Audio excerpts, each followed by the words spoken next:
Welcome to medicine अड्डा। आज की इस वीडियो में हम लोग बात करने वाले हैं डिलनिप 10 mg टैबलेट के बारे में।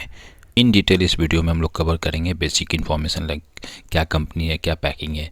उसके अलावा बात करेंगे कॉम्पोजिशन एंड यूजेस की कि ये दवा डॉक्टर किस मेडिकल कंडीशंस में हमें प्रिस्क्राइब करते हैं। साथ ही साथ वर्क मैकेनिज्म जानने की कोशिश करेंगे कि ये दवा हमारे बॉडी में किस तरह से काम करता है।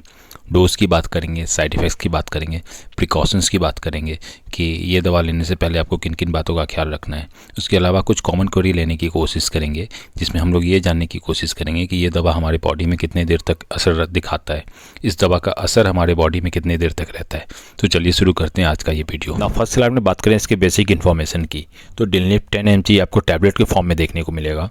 कंपनी की बात करें तो ये लुपिन फार्मा का आता है। पैकिंग की अगर बात करें तो ये एक स्ट्रिप में आपको 15 टैबलेट्स देखने को मिल जाता है। एमआरपी की बात करें तो 218 रुपया 10 पैसा है पर 15 गोली का, जून 2025 में। नेक्स्ट स्लाइड में बात करें कॉम्पोजिशन एंड यूजेस की कि ये दवा डॉक्टर किस मेडिकल कंडीशंस में हमें प्रेस्क्राइब करते हैं। तो इसकी अगर कॉम्पोजिशन की बात करें तो इसमें आपको सिलिनीडेपिन 10 मिलीग्राम देखने को मिल जाता है। अगर इसके यूजेस की बात करें तो हाई ब्लड प्रेशर के ट्रीटमेंट में इस दवा का डॉक्टर यूज़ करते हैं। उसके अलावा हार्ट अटैक से बचने के लिए भी इस दवा का डॉक्टर प्रिस्क्राइब करते हैं।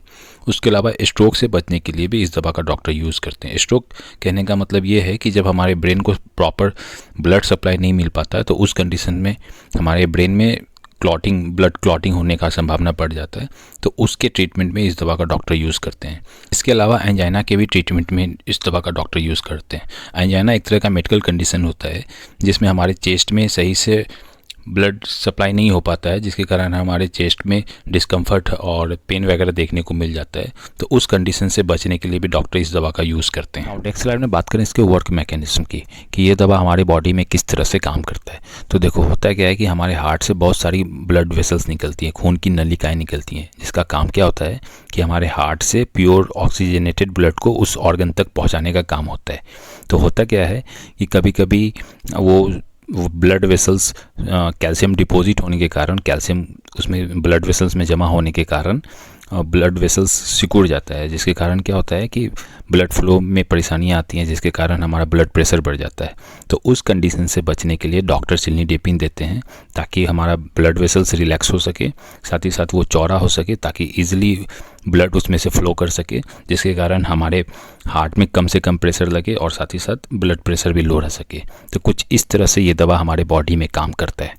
नेक्स्ट स्लाइड में बात करें इसके स्टैंडर्ड डोज की, तो मैं आपसे हम्बली रिक्वेस्ट करूंगा कि कोई भी दवा आप अपने मन से बिल्कुल भी ना लें, हमेशा अपने डॉक्टर के अकॉर्डिंग ही चलें। फिर भी अगर बात करें इसके स्टैंडर्ड डोज की तो ये डिपेंड करता है आपका कितना बीपी का वैल्यू रह रहा है।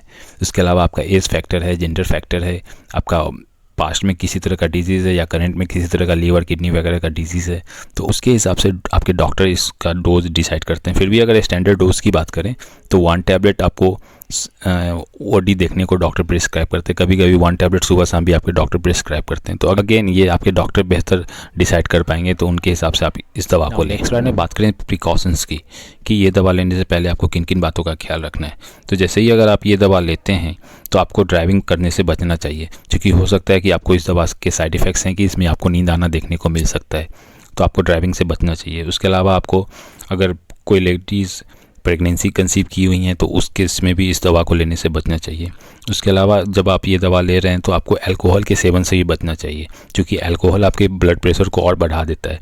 तो उस कंडीशन से बचने के लिए आप अल्कोहल को परहेज़ करें। स्लाइड में बात करें इसके साइड इफ़ेक्ट्स की, तो कुछ कॉमन साइड इफ़ेक्ट्स आपको देखने को मिल जाते हैं, जैसे थकान हो गया, फ्लशिंग देखने को मिल जाता है। फ्लशिंग एक तरह का मेडिकल कंडीशन होता है जिसमें आपके चेहरे, कान, गर्दन वगैरह पे आपको गर्मी होने का एहसास होता है। आपका ब्लड प्रेशर में भी आपको कम होने को देखने को मिल सकता है। आपको सिर दर्द देखने को मिल सकता है, जी में चलना आपको देखने को आ सकता है, चक्कर आना आपको देखने को मिल सकता है, घबराहट वगैरह आपको देखने को मिल जाता है। तो ये इसके कुछ कॉमन साइड इफ़ेक्ट्स हैं। हालांकि 2 से 4 दिन में खुद ब खुद ये एडजस्ट हो जाते हैं। फिर भी अगर ये ना रुके तो आप इस दवा को रोककर अपने डॉक्टर से जरूर कंसल्ट करें। स्लाइड में बात करें कुछ इसके ऑल्टरनेटिव मेडिसिन की, तो एक सिलनी 10 है जो एंटास फार्मा का आता है, एक नेक्सोवास 10 है जो मैक्यूलर्स फार्मा का आता है, एक न्यूलॉन्ग 10 है जो माइक्रो का आता है, एक सिलाकार 10 है जो जेबी केमिकल्स का आता है, एक सेटानिल 10 है जो एलेम्बिक फार्मा का आता है। तो ये इसके 4-5 ऑल्टरनेटिव मेडिसिन है, बट अगेन कोई भी दवा चेंज करने से पहले अपने डॉक्टर से ज़रूर कंसल्ट करें। नेक्स्ट स्लाइड में बात करें कुछ कॉमन क्वेरी की। तो पहला क्वेश्चन है कि इस दवा का असर कितने देर में शुरू हो जाता है। तो जैसे ही आप इस दवा को लेते हैं शुरुआत के 40 से 50 मिनट के अंदर ही आपको असर देखने को मिल जाता है, लेकिन इसका प्रभावी असर 2 से 4 घंटे में आपको बढ़िया रिजल्ट देखने को मिल जाता है। क्वेश्चन है कि इस दवा का असर हमारे बॉडी में कितने देर तक देखने को मिल जाता है। तो अगर इसकी इफेक्टिवनेस की बात करें तो ये आइडियली 24 घंटे तक इसका असर हमारे बॉडी में देखने को मिल जाता है। यहाँ पे मैं एक और बोनस टिप्स ऐड करना चाहूँगा कि कोई भी बीपी का दवा आप हमेशा एक फिक्स टाइम पे लें, उसे कभी भी नज़रअंदाज करने की कोशिश ना करें। So thank you for watching this video. अगर वीडियो पसंद आया होगा तो वीडियो को लाइक भी कर सकते हैं। किसी तरह का डाउट होगा तो आप कमेंट कर सकते हैं। साथ ही साथ इसी तरह का रिव्यू देखने के लिए आप हमारे चैनल को सब्सक्राइब भी कर सकते हैं। तब तक के लिए थैंक यू।